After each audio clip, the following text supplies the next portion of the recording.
നിങ്ങൾക്ക് ചങ്കൂറ്റമുണ്ടോ, ചങ്കുറപ്പുണ്ടോ? അതായത് അള്ള നമ്മുടെ കൂടെ ഉണ്ട് എന്നുള്ള ചങ്കൂറ്റവും ചങ്കുറപ്പുണ്ടോ എന്നാണ് ചോദിച്ചത്. അങ്ങനെ നമ്മൾ പറയാറുണ്ട്, എന്റെ കൂടെ അള്ള ഉണ്ട്. പക്ഷെ ഓരോ സമയത്തും ഓരോ പ്രതിസന്ധി ഘട്ടങ്ങളിലും നമുക്ക് അതങ്ങോട്ട് പെട്ടെന്ന് ഉൾക്കൊള്ളാൻ പറ്റത്തില്ല. എന്നാ വാക്കിനെക്കാളും ഉച്ചത്തിൽ പ്രവൃത്തിയിലൂടെ പഠിപ്പിച്ച ഒരു രാജാവിനെ ഞാൻ പരിചയപ്പെടുത്തി തരാം. മറ്റാരുമല്ല, നമ്മുടെ പ്രവാചകൻ സല്ലല്ലാഹു അലൈഹി വസല്ലമ തങ്ങളാണ്. റസൂലുള്ളാഹി സല്ലല്ലാഹു അലൈഹി വസല്ലമ തങ്ങൾ ക്ഷീണം കൊണ്ട് ഒരു മരച്ചെരുവിൽ ഇരിക്കുകയുണ്ടായി. അപ്പോൾ റസൂലിന്റെ വാള് റസൂൽ എടുത്ത് ആ മരത്തിൽ തൂക്കി കൊളുത്തിട്ട് വെച്ചു.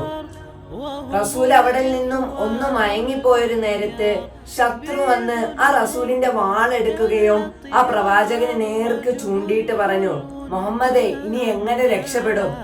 ഈ മരുഭൂമിയിൽ ആരുമില്ലാത്ത ഈ നിശ്ചലമായ സ്ഥലത്ത് നിങ്ങൾ ആര് രക്ഷപ്പെടുത്തുമെന്ന് ചോദിച്ചപ്പോൾ റസൂലുള്ളാഹി സ്വല്ലല്ലാഹു അലൈഹി വസല്ലമ തങ്ങൾ പറഞ്ഞ ഒരു ഒറ്റ മറുപടിയാ, ഇന്നല്ലാഹ മഈ, നിശ്ചയം എന്റെ കൂടെ അള്ളാഹു ഉണ്ട് എന്നായിരുന്നു.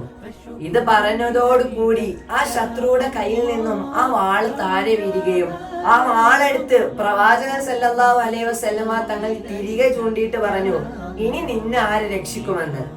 അപ്പം പേടിച്ചു വരണ്ട് അദ്ദേഹം പറഞ്ഞത് എന്താ, ഇനി റസൂലിന്റെ അടുത്ത് ഞാൻ ഒരു യുദ്ധത്തിനോ യാതൊരുവിധ കാര്യങ്ങൾക്കും ഞാൻ ഇടപെടാൻ വരില്ല, എന്നെ വിട്ടയക്കൂ എന്നായിരുന്നു. പ്രവാചകൻ സല്ലല്ലാഹു അലൈഹി വസല്ലമ തങ്ങൾക്ക് തീർക്കാമായിരുന്നു.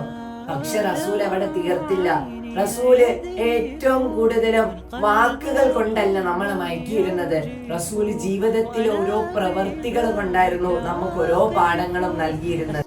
ഖുർആൻ നമ്മളോട് പഠിപ്പിച്ചത് എന്താ, ഇന്നല്ലാഹ മാന, നിശ്ചയം അള്ളാഹു നമ്മളോടൊപ്പം തന്നെയുണ്ട്. അതെന്നേക്കും എപ്പോഴും ഏത് സമയങ്ങളിലും നമ്മുടെ മനസ്സിൽ നമ്മൾ എപ്പോഴും പറയേണ്ടതാണ്. അള്ളാഹു സുബ്ഹാനഹു വ തആല അള്ളാഹു നമ്മളെ കൂടെ ഉണ്ട് എന്ന് എപ്പോഴും മനസ്സിൽ ഓർക്കുവാൻ തൗഫീക്ക് നൽകി അനുഗ്രഹിക്കട്ടെ. ഇതുപോലത്തെ വീഡിയോകൾ എന്നും നിങ്ങൾക്ക് ലഭിക്കാനായി ഈ കാണുന്ന വാട്സപ്പ് നമ്പറിൽ മെസ്സേജ് ഇടുക. വാട്സപ്പ് ചാനലിൽ ജോയിൻ ചെയ്യാവുന്നതാണ്.